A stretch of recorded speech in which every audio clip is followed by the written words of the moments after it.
Hello बच्चों, let's see the following question. Question है choose the correct match with respect to prokaryotic translation.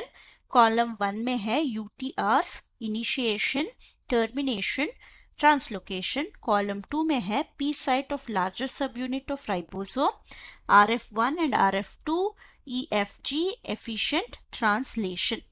सो इस question का की कॉन्सेप्ट है हमारा प्रोकैरियोट्स में ट्रांसलेशन के बारे में बात कर रहे हैं। ट्रांसलेशन में क्या होता है, जो इंफॉर्मेशन हमारा mRNA में स्टोर होता है in the form of codons, वो ट्रांसलेट होता है into a sequence of amino acid, वो है प्रोटीन। तो इसके लिए हमें ज़रूरत होता है टू मेन मॉलिक्यूल्स, वो है tRNA और हमारा राइबोसोम, जिसमें rRNA होता है। राइबोसोम की हेल्प होनी चाहिए। तो अगर हम देखें तो पहले हम mRNA का स्ट्रक्चर देखें तो mRNA में क्या होता है, mRNA में 5 प्राइम टू 3 प्राइम जो है वो हमारा मेन सीक्वेंस होता है, पर इसके अलावा भी 5 प्राइम के ऊपर के तरफ और 3 प्राइम के नीचे की तरफ कुछ अनट्रांसलेटेड रीजन्स होते हैं। अनट्रांसलेटेड रीजन तो ये दोनों तरफ है। ये इंपॉर्टेंस रखता है इन फैसिलिटेटिंग ट्रांसलेशन। सो ये हेल्प करता है इन एफिशिएंट ट्रांसलेशन। ओके, सो अगर हम मेन ट्रांसलेशन के बारे में बात करें तो अगर हमारे पास mRNA है तो इस तरह का तो यहाँ पे पहला जो सीक्वेंस होता है वो मिथियोनाइन ही होगा, AUG, और इसके बाद हम कुछ सीक्वेंसेस डाल देंगे CAU।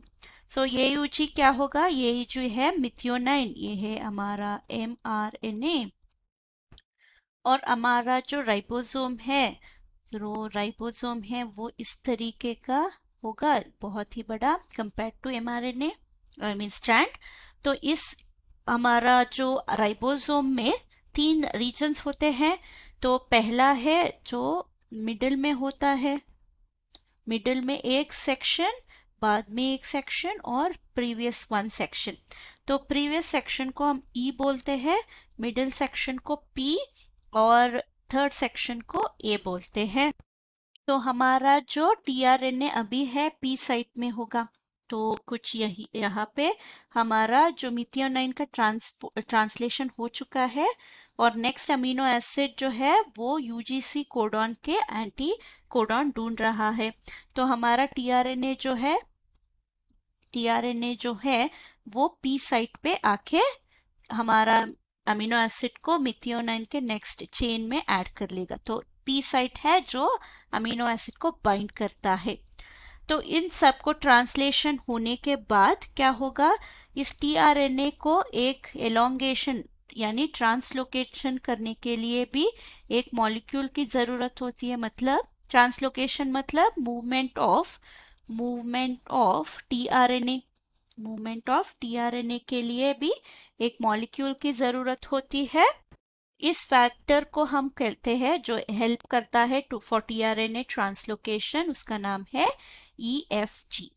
और सब कुछ होने के बाद यहाँ पे अगर स्टॉप कोडॉन है तो ट्रांसलेशन स्टॉप होना चाहिए। तो ट्रांसलेशन स्टॉप होने के लिए हमें रिलीज फैक्टर्स की ज़रूरत होती है। रिलीज फैक्टर 1 एंड 2 जो है वो हेल्प करते हैं। तो अगर हम सीक्वेंस यानी मैच द फॉलोइंग देखें तो क्या होगा, तो यहाँ पे है अनट्रांसलेटेड रीजन जो एफिशिएंट ट्रांसलेशन के लिए आवश्यक होते हैं। तो ये हुआ 4। इनिशिएशन जो है वो P साइट से होता है, P साइट ऑफ लार्जर सब यूनिट। टर्मिनेशन के लिए रिलीज फैक्टर्स की ज़रूरत होती है। ट्रांसलोकेशन के लिए EFG मॉलिक्यूल। तो हमारा आंसर हुआ 4, 1, 2, 3। तो आंसर है option 3। Hope you have understood the concept. Thank you and all the best.